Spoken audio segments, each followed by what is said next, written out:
We're here with the Blood Money Podcast. Today my guest is Clark Bossert, who is running for the 3rd Congressional District of Nevada.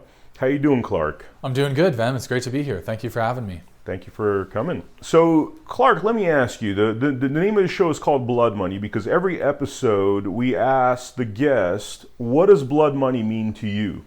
Well, that's a great question, kind of a unique question that I haven't gotten before. I would say that one thing that immediately sticks out is blood money is really the cycle of poverty and government dependence that has been created by the Democrats in every single major metropolitan area in the United States, because they've been in charge of these cities, for decades, and still we're seeing a 9/11 every single 6 months in Chicago because we're seeing 3,000 young people die from crime. And so that's something that I feel like is manufactured and it's created for political convenience to the detriment of some of our most vulnerable communities. So that's really a justice issue that I felt like no one was going after. I mean, it's terrible what Lori Lightfoot has done and just her legacy and the folks that have come before her. That to me is blood money. We're seeing people whose lives have just as much dignity as my own be thrown away through policy mismanagement and just really policy that perpetuates cycles of poverty and brokenness. And it's so true to say that, I'd say the vast majority of social issues and even economic issues that we're seeing in our country,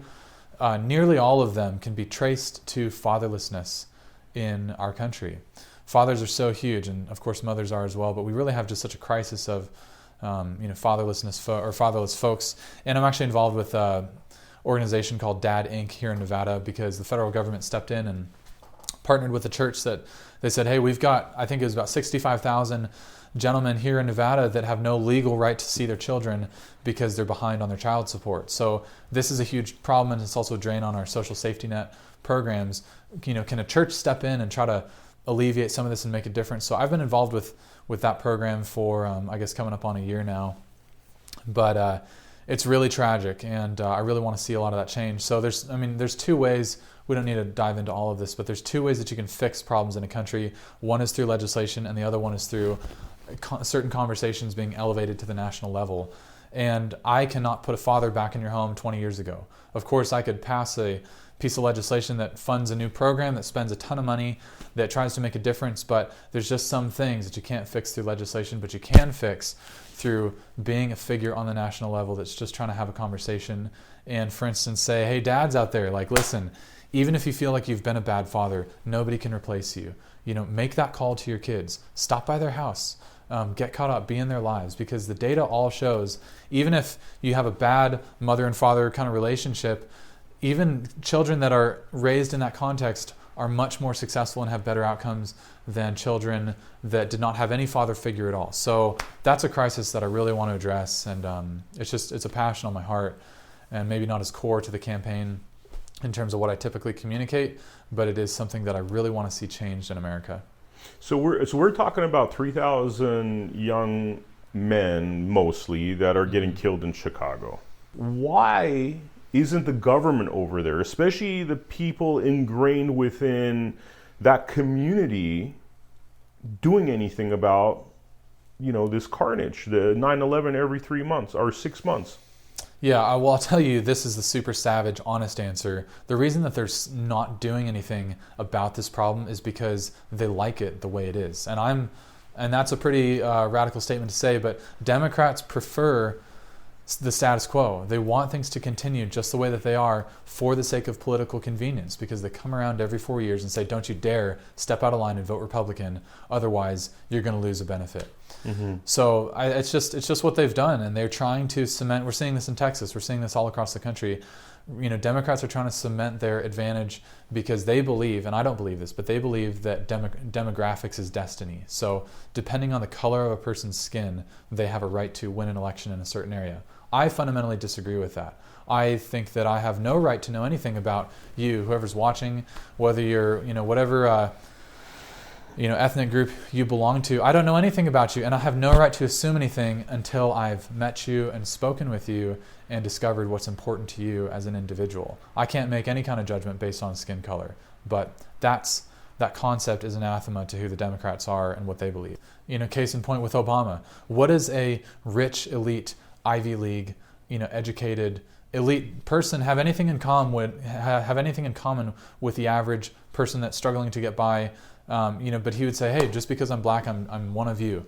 So, Democrats, they only care about diversity when it comes to skin color, but they have no interest in intellectual diversity or diversity of opinion or anything like that. So I would say for Lori Lightfoot, the things are the way that they are because that's what's convenient for her politically and expedient towards what she wants. I'll also say just on the issue of masculinity and fatherlessness, our society doesn't know what to do with males at all.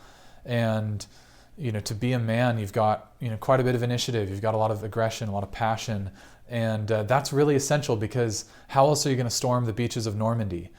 People always talk about toxic masculinity, but it's like those guys were 16 and 17 that lied about their age to go fight in World War II, to run into almost certain death to see an entire continent liberated from oppression and the reign of the Nazis. That's what masculine intention looks like. So I want to say, first of all, this is a totally separate conversation, but it means something to be a man and it means something to be a woman. And our society doesn't have the foggiest idea what either of those concepts mean. But we really need some leadership that can speak to it. Yeah, they've really tried to mess things up with this idea of toxic masculinity and attack on men and fathers. That just seems absurd when all the statistics, all the numbers, and the history behind this has shown that leads to nothing but disaster. Yeah. And then we've got a glut of women complaining that they can't find a man that's intentional. They're all passive. Everybody's just a passive man. Won't ask them on a date. They want to stay home and play video games and throw away a good chunk of their lives. So it's kind of like our society is just it's in poor shape. And I'd like to see it changed. I'm not the be all end all solution, but why do you think? Do you think these are like interests that are planting these things into our society because they hate us and they want to destroy us? Like all the bad things that happened in those neighborhoods, they're like, let's bring it into everywhere else now. Yeah, well, that's true. I will say that there are folks that want to see the cultural and societal fabric of America deteriorated. And just to prove this point, look at what TikTok is like in China. Fly to China, download TikTok, have an app. It's totally different. You see the kids on TikTok on China, they're all working on an engineering project, or they're studying for something, or they're doing something with their family, really wholesome stuff that makes their society better. And TikTok is a Chinese app. I think it's illegal or restricted for federal government employees to have it because it's like malware. But you look on the American version of TikTok and it's like nothing but drugs, porn, and just destructive, coercive. It's like the hour of defilement. But that's what I think that's what, there are other people in our world that want to see America destroyed. There's even a lot of folks here in our country that are in charge that want to see America fundamentally torn down because they think it's fundamentally broken. So yeah, worldview matters a ton. And we have folks that don't have any vision, no principle, no conviction, and a broken worldview that doesn't correspond to human nature. Yeah, and this brings up an interesting topic when you mention TikTok and how it's very different over there. China has also banned a lot of this talk of toxic masculinity and things that are erosive to the idea of like the male image in their society. And it's interesting that over here, that seems to be a large part of pop culture. Yeah, it is a large part of pop culture. Just because we say there's no difference between men and women. There's ideas have consequences to them. Socialism obviously has consequences if you implement it in an economy. We've seen with feminism, I think it was like the first wave of feminism in the 60s said, women are equal or have equal rights as men.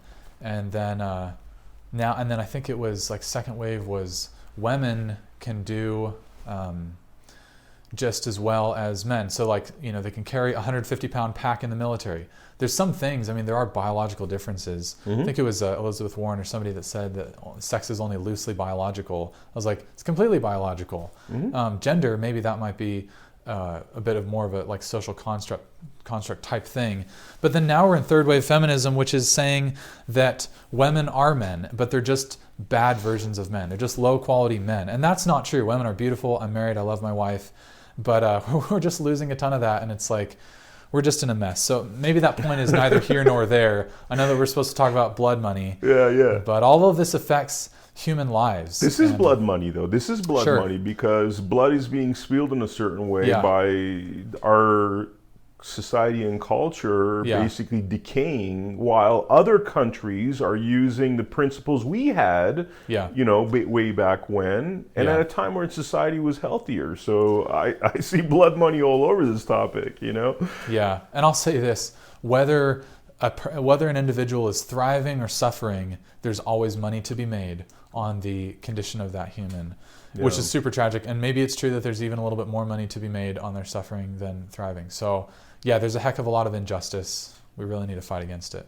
The media, let's talk about the media effect on this topic, because I've had two business partners that are black, and the biggest complaint I hear is how media and pop culture idolizes this idea, and it's changed a little bit now, but when I was growing up, the idea of the gangster, the tough guy, the guy with the tattoos. Yet you have all these brilliant minds like Thomas, Sowell. Yeah. So many brilliant black minds that in the China TikTok version, they would be the gods of TikTok. My perception of what's pitched to the black community from the media is, hey, you can be an athlete, you can be a gangster, or you can be a rapper. And to the rest of society, it's like, hey, what are you good at? What are you not good at? Let's find a place where you fit, where you can have a satisfying career. And see that economic mobility take place, rather than saying, hey, you could be a CPA, you could be a business owner, you could be a scientist or something like that. We don't pitch those ideas, and it's ridiculous that the media, they've taken away the celebrities that the black community is allowed to have. They say you can have Martin Luther King and maybe Frederick Douglass, and that's it, nobody else. When in reality, it's like there are so many ridiculously incredible, epic black people that have been just unbelievably awesome in their contribution to America and just to the world as a whole.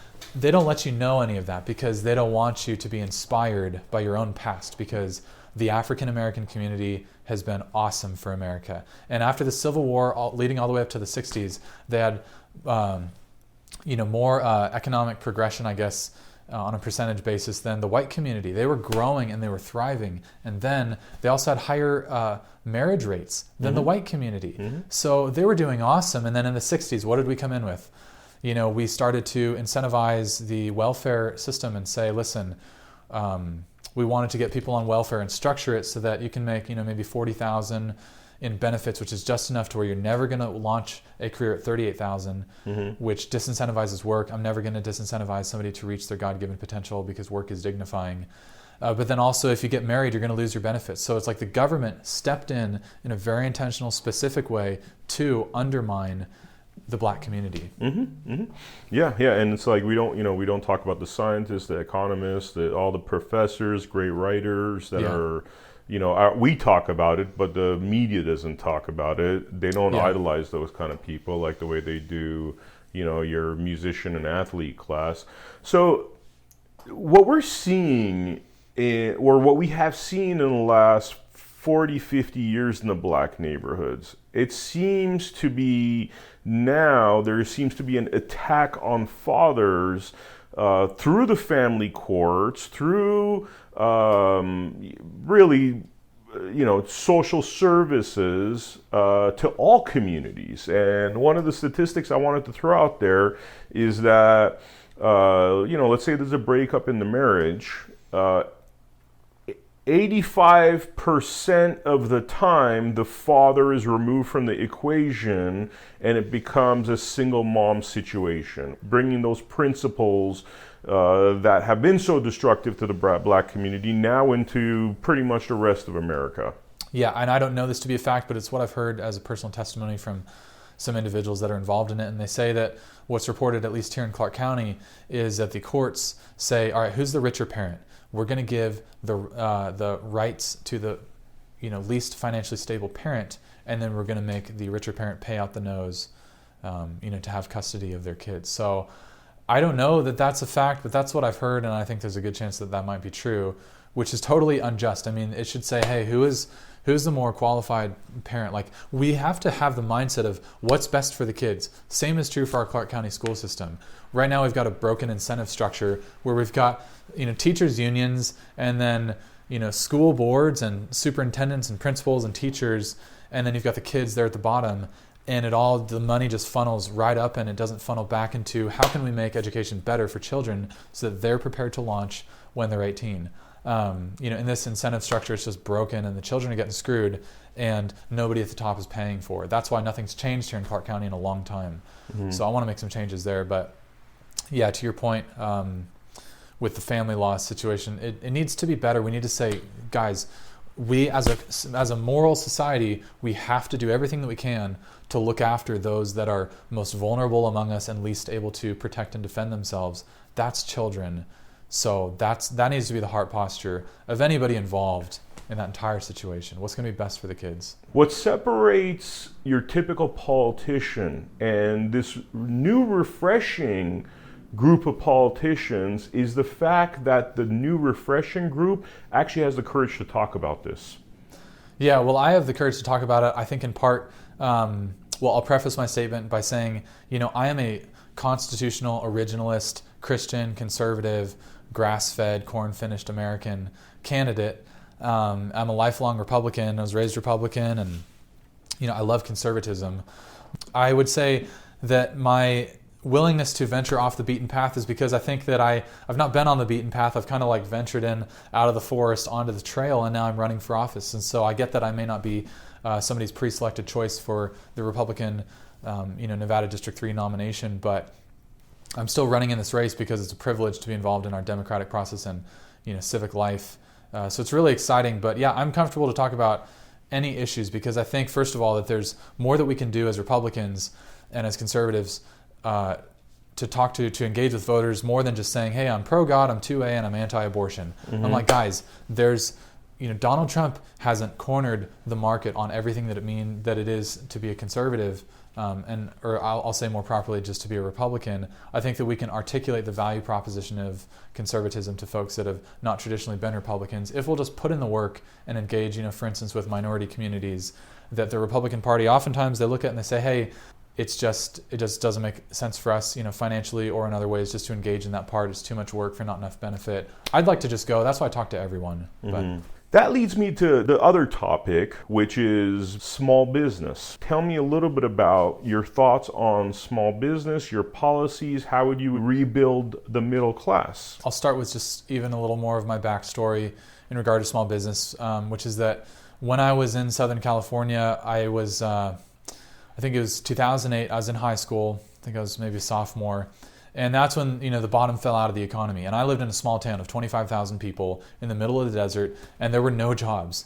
There were just no jobs anywhere. So I was digging ditches for $6 an hour, and I think minimum wage was like $8.25. And later I got a job managing a restaurant, and I did that for 2 years.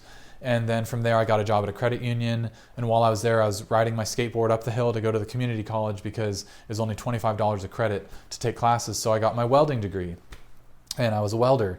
And then from there, I got a scholarship to go to Liberty University, where I got my business degree. And then, the rest is history, and now I'm here. So I've been very blue collar. I've been very white collar at different, periods in my life. And so economic mobility is huge for me, and a lot of the opportunities that I had coming up are not going to exist for the folks that are trying to come up now. So that's something really passionate on my heart. And also, private domestic business investment is the backbone of real economic growth. And last year under the Biden administration, every single quarter we had negative real economic growth. All of the numbers were down, and the only number that was higher were the spending numbers. And those were only higher because inflation had gone up and people are spending more for the same amount of goods and services. So we're seeing our economy, it's not growing, it's shrinking. We're getting way more leveraged. Anyone can live off a credit card for what seems like an indefinite amount of time until you can't even make the minimum payment. And we're kind of getting that way in terms of our entire economy because we're entering into what's going to be a currency crisis, and then that's going to roll into a sovereign debt crisis, and the world, I think, is going to be chucking our dollars back at us. So we're in a really, really serious financial situation. And just as it relates to small business, I don't want to just monologue here, but we need less regulation. So we need, first of all, drastically reduce government spending, because rather than reducing their spending, they've stolen your purchasing power. Second, nobody wants to start a business anymore because, especially in financial services or some of these more complex industries, because there's just so much regulation that it's like, if I wanted to start a fund or something, I might need $1 million in capital just to pay for legal fees, just to get my company properly set up. So we're not helping. Nobody's looking after the little guy that's trying to start a business, and that's why in the trailer that I made for my campaign, it said, I'm running for Congress, for Nevada families, for the risk takers, for the most vulnerable among us. And when I said the risk takers, I meant those people that are taking risks to start businesses, to see our economy grow, to provide jobs. Nobody's looking after them, so I want to try to fight for them. Do you know any numbers about how many businesses? We did an episode called "The COVID Slaughter of Small Business" because literally there was a slaughter of small business. Do you know how many businesses have gone out of business because of COVID? Here in Clark County or nationwide? Nationwide. Oh, I don't know. Millions probably. It's funny because right now I think it's in that 400,000 or 500,000 range, but it's very well moving towards the millions. Yeah. Okay, so how do we compete with China and all these other places where the minimum wage is a lot lower? The expectations of employees are a lot lower compared to what we have here. Well, I'll say that you never need to mistreat workers, for the sake of making a profit. There's always a way you can do things the right way, even if you have real slim margins. And as someone who's personally worked in manufacturing, I've spent plenty of years personally cutting chips, programming machines, working on CNC machines and other things. So we don't manufacture anymore. And our kind of deal with China, I think, 50 or 60 years ago was, hey, they're a developing nation. We're going to help them out to try to come up in the world and become a modern trading partner. So what we're going to get out of the deal is this giant trading partner, and we're also going to get, they're going to be democratic and they're going to be peaceful. And instead, we've gotten a giant communist, authoritarian, aggressive regime that has stolen our technology and through forced technology transfers. So Americans have gotten the total short end of the deal for the last 60 years in this whole China situation, which is why under Trump, how do you rein in an aggressive, unfair trading partner? He resorted to tariffs. Whether you think that's right or wrong, we're in a tough situation regardless. So, sorry, Vem, I think that I veered off topic of your question. This is good.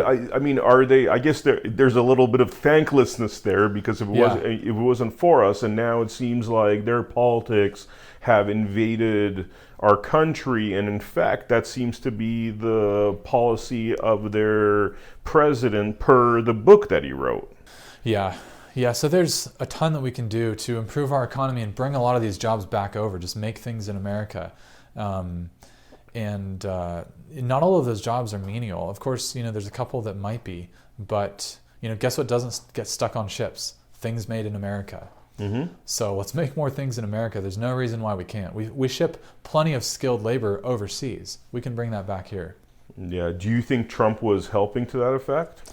I think he was certainly trying to help, and I think that he did help, though when you're on the wrong path, sometimes to bring a train that's going in the wrong direction to a stop, it takes a long time to grind to a halt, then turn around, then pick up some momentum and inertia in the right direction. So, the stock market didn't like it. A lot of other folks didn't like it. But, look how the years ended. I think we made, 35% on average in the stock market, or I think in the NASDAQ and maybe the Dow Jones as well, a little less than that. But yeah, I think that was probably the right thing to do, though. As a matter of principle, I don't really have a really strong opinion on, pro or against tariffs, but I am pro U.S. economy, and I don't even think that we need to be for the U.S. economy to the detriment of the global economy. I think that we can work together, but it's the job of government, firstly, to look after the citizens that they govern. So that's, I think, kind of the crux behind America First, and I think Trump really exemplified that. What would be the top 5 issues that are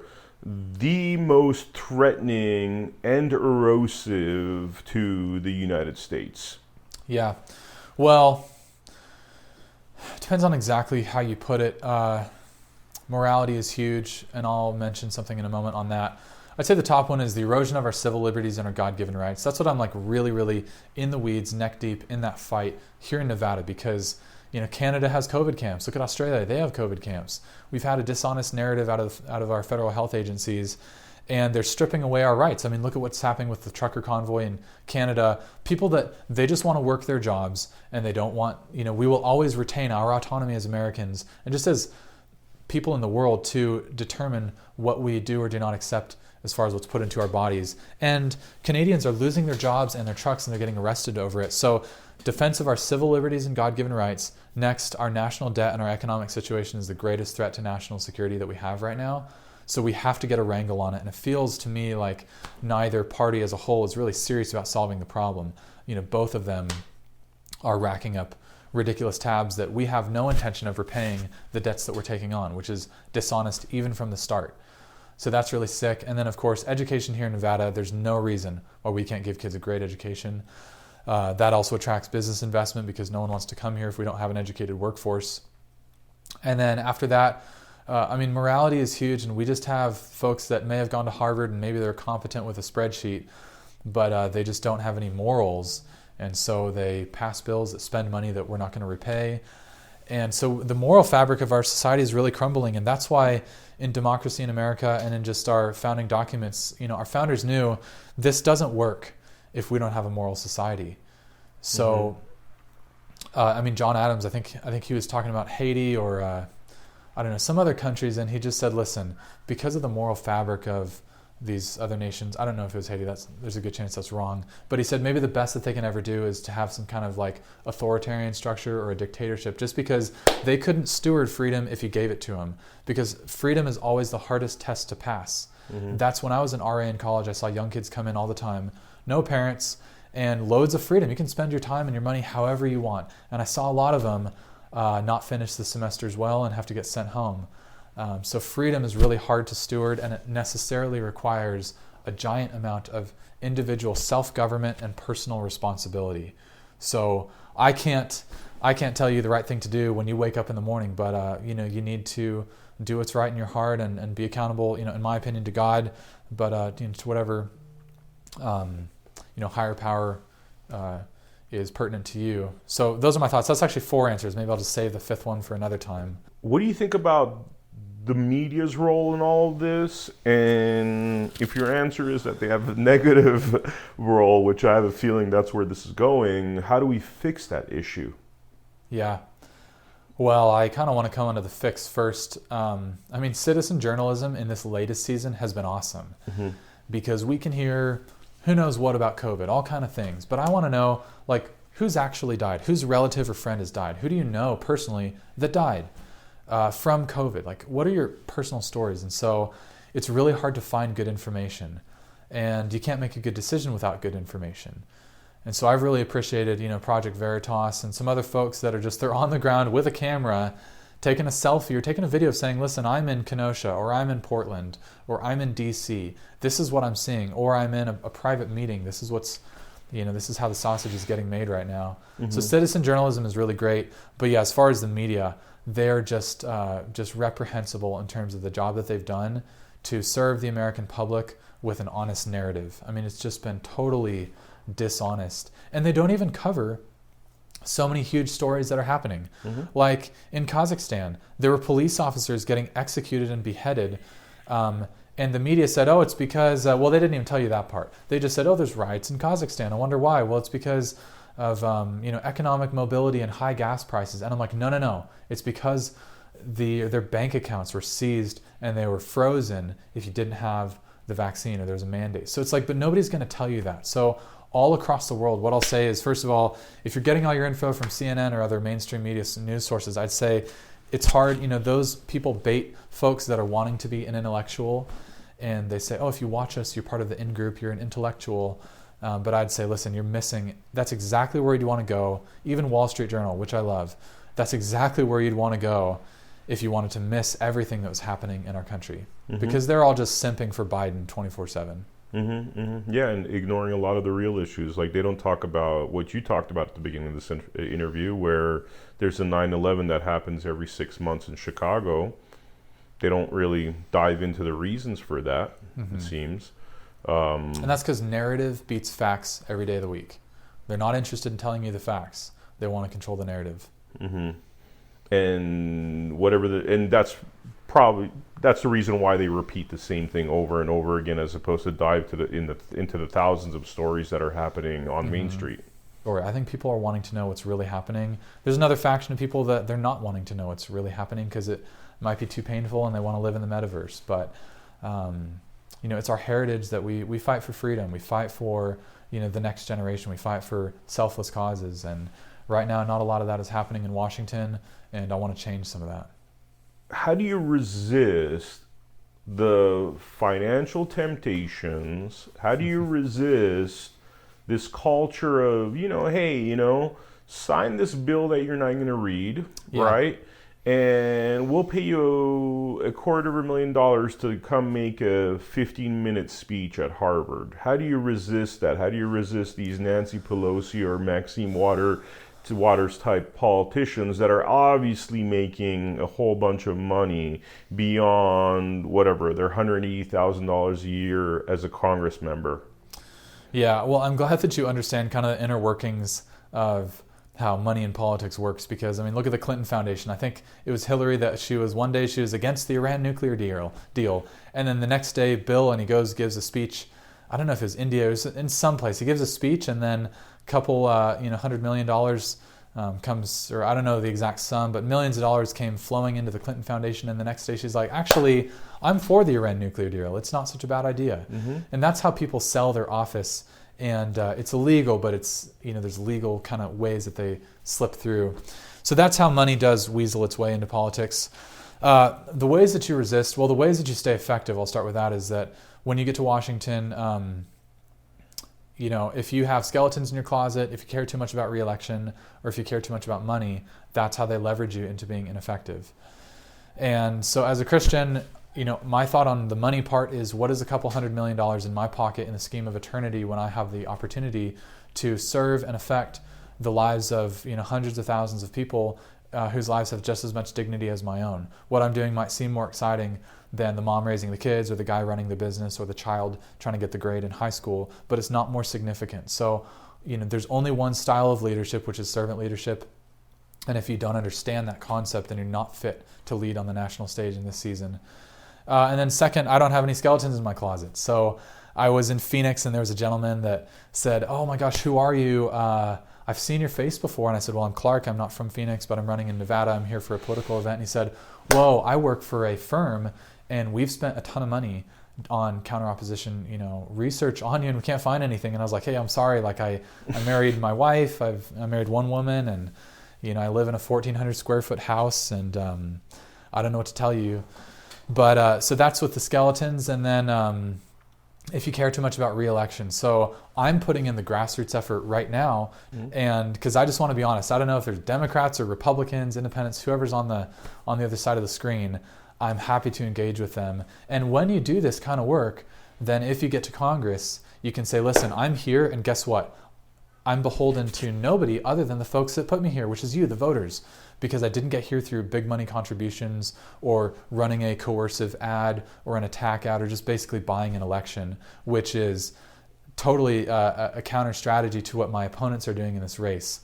But yeah, I'll just say that, so for that reason, when I get there, and if you get there and you've spent money and you're a weak candidate, then Kevin or Nancy, they come up to you and they say, "Hey, listen, you don't have a fighting chance to re-win. If you want to win, you need to buddy up to me, and you need to sign these bills that I'm putting forward." But I can say, listen, I'll sign whatever the heck I want, because not that I want to be a team player, but only for purposes that are good.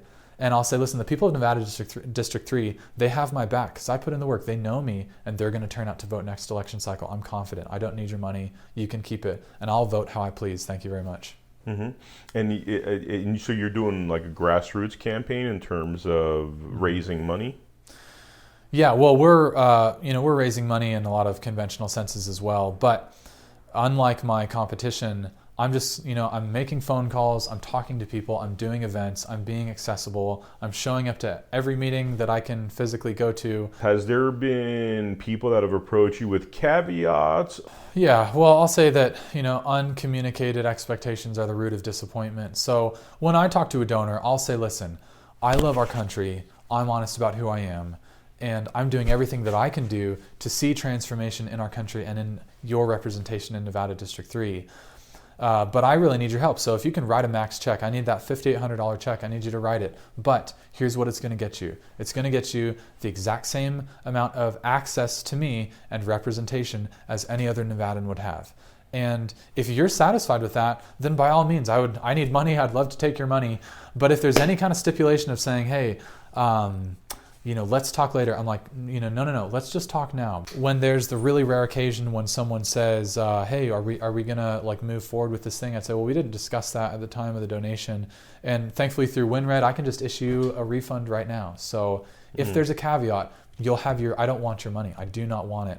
And it's taken a lot for me to get this far in the campaign without having a single hook or string attached to the campaign. So right now, I'm home free. I am beholden to nobody.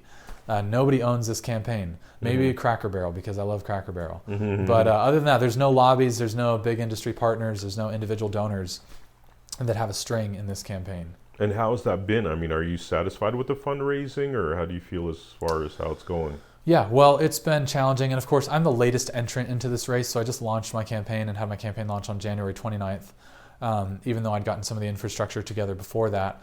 But fundraising is challenging. I think economically, folks are a little bit tighter with their pocketbooks right now, and a lot of folks are waiting till the end of the primary to just put money into the general. But I'll say we really need your money now, because it's like, who's going to fight against AOC? What are you going to send?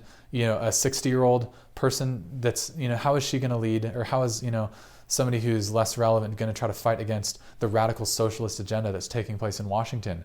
You need to send somebody that can counter what AOC is bringing to the table, and I want to be that person. And then just as far as fundraising, my wife and I, we're the largest contributors to our own campaign because we wanted to put our money where our mouth was. So nobody has given more than we have in terms of time, effort, talent, resources. And we also don't need millions and billions of dollars. We just need enough money to win. I think our win number might be 15,000 votes, because there's a lot of political apathy in Nevada, and previous people won for comparable amounts of votes. So that might be our win number. We just need to reach 10,000, 10 or 15,000 people. And thankfully, because of the strategy that I'm taking, just being honest, we're winning with voters on the first interaction rather than needing, 3 mailers, 2 phone calls, 2 in-person events, an email, and a door hanger. Because all of that costs a ton of money, but that's what you do when you don't have any substance. So I just talk to people, and typically by the end of it, I say, hey, listen, I want to earn your trust, but I'm not going to lie to you. So if something that I've said makes sense to you, then I would certainly appreciate your support. But if we disagree, I'm not going to pander to you. Awesome, Clark. Awesome. Thank you so much. Thank you so much for having me. Thank you. Thank you for coming down, Clark. I really appreciate your time.